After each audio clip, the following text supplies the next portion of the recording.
It's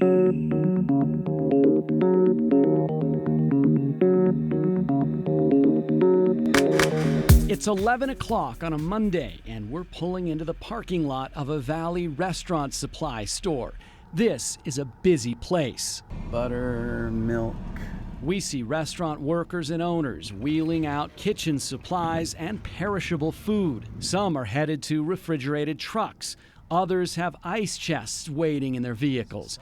But we see lots, and I mean lots, of people wheeling out beef, chicken, even fish to cars and pickup trucks with no way to keep the food cold. It's 103 degrees outside. Why does that matter? I was sick for a week.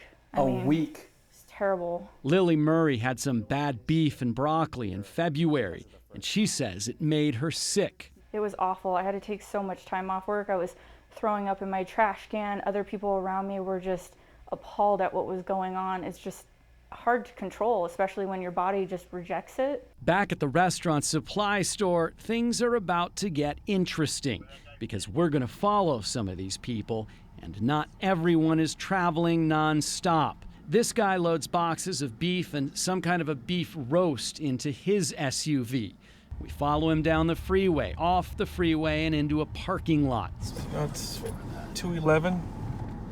He stopped at a ABC discount center, where he spends 15 minutes in a discount store before heading back out onto the road. It takes him a full hour to get to his restaurant, and it's 100 degrees outside. Has chicken in those white containers, and he's putting them in the trunk of his car. We also see someone else loading chicken and beef into a car. He drives down the road, gets to his restaurant, then walks around texting for 15 minutes before unloading the food. And the chicken is finally in the freezer 43 minutes later. Transporting foods like that, considered very risky. Does this disappoint you? Yes, it does. Jaime Venares is the managing supervisor of the Maricopa County Environmental Services Department.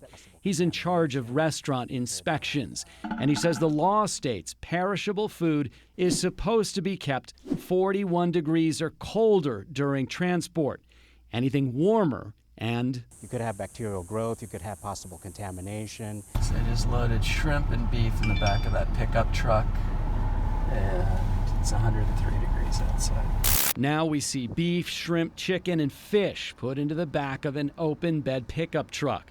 We follow them down the freeway where we wait in bumper-to-bumper traffic, down side streets to a South Phoenix restaurant where they leave the truck and the food in the parking lot for 10 minutes.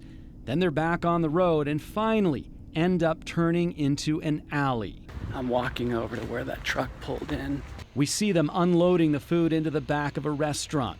It's been 45 minutes since they took the fish, chicken, and shrimp out of the restaurant supply store, and it's now 105 degrees outside. Excuse me.